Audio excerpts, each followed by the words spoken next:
জামুগুৰিহাটৰ হাটিঙা ৰামপুৰৰ এখন বিহু মেলাত কালি নিশা ৰঙা চকুৱাৰ এজন যুৱকক কুকুৰীয়ে হানি খুচি নৃশংসভাৱে হত্যা কৰা আৰু আন এজন যুৱকক গুৰুতৰভাৱে আহত কৰাৰ অন্তত আজি পুৱা ৰঙা চকুৱাৰ কেইবা শতাধিক ৰাইজে জামুগুৰি আৰক্ষী থানা ঘেৰাও কৰি উত্তাল পৰিৱেশ সৃষ্টি কৰে। আমাৰ 24 ঘন্টাৰ ভিতৰে নিয়ে লাগে 24 ঘন্টাৰ ভিতৰে নিয়ে লাগে এই হত্যাকাণ্ড উচিত তদন্ত কৰিব লাগিব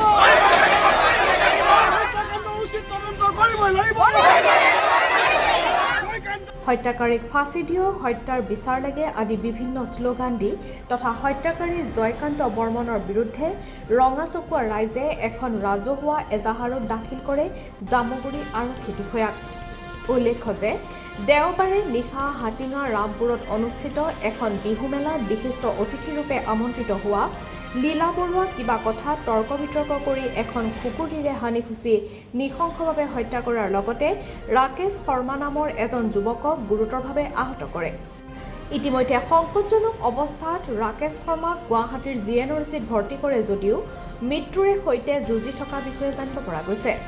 ইতিমধ্যে এই সমগ্ৰ ঘটনাৰ আৰক্ষীয়ে তদন্ত কৰি থকাৰ বিষয়ে জানিব পৰা গৈছে। আমিও তাতে বিহু মেলাতে আছিলোঁ বাৰু। ঘটনাটো হোৱাৰ আগত আমি গুচি গ'লোঁ। আমি আমাৰ প্ৰগ্ৰেম কৰিবৰ কাৰণে আহিছিলোঁ তাত।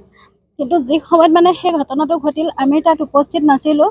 কিন্তু ইমান এটা ডাঙৰ ঘটনা কৰি পেলাই যে ইমান আমাৰ নিজৰ সম্পদটো যিজন মানুহে গোটেই আমাৰ ৰঙা চকুৱা বুলিয়ে নহয় জামুগুৰি হাটৰ প্ৰত্যেকজন মানুহৰ বিপদ আপদৰ সময়ত যিজন মানুহে সমভাগী হৈছিল তেনেকুৱা এজন মানুহক আজি এহেঁতে নৃশংসভাৱে হত্যা কৰিলে। আমি কেতিয়াও মানি ল'ব নোৱাৰোঁ সেইটো কথাটো। আপোনালোকৰ ওচৰত আমাৰ এটাই অনুৰোধ যাতে সেই মানুহজনক ফাঁচিলৈকে যাব পাৰে, আমি সেইটোৱে বিচাৰোঁ। সম্পূৰ্ণ সাংস্কৃতিক জগতৰ লগত যিজন এজন ব্যক্তি আছিল যে জড়িত হৈ আছিল সেই মানুহজনক সেই সম্পদটোক আমি হেৰুৱাব লগা হ'ল, নৃশংস হত্যাৰ বলিকাণ্ড হ'ল। এইটো আমাৰ মানে শুনিলে আমি হজম কৰিব নোৱাৰা এটা বিষয় যে আমাৰ ৰঙা চকুৱা তেনেকুৱা এটা জেগাত তেনেকুৱা এজন ব্যক্তিক আমি হেৰুৱাই। এতিয়া আমি খবৰ পোৱা মতে যিজন ৰাকেশ শৰ্মা তেখেতৰো বৰ্তমান সংকটজনক অৱস্থাত গুৱাহাটী GNRCত তেওঁ চিকিৎসাধীন হৈ আছে। আমি প্ৰশাসনৰ ওচৰত আমাৰ অনুৰোধ যে আপোনালোকৰ ওপৰত আমাৰ যথেষ্টখিনি আস্থা আৰু বিশ্বাস আছে।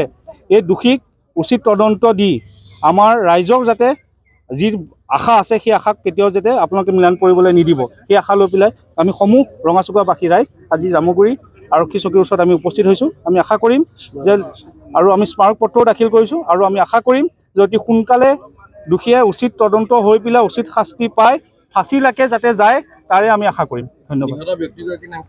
নিহত ব্যক্তিগৰাকী লীলা বৰুৱা, আহত হৈছে ৰাকেশ শৰ্মা।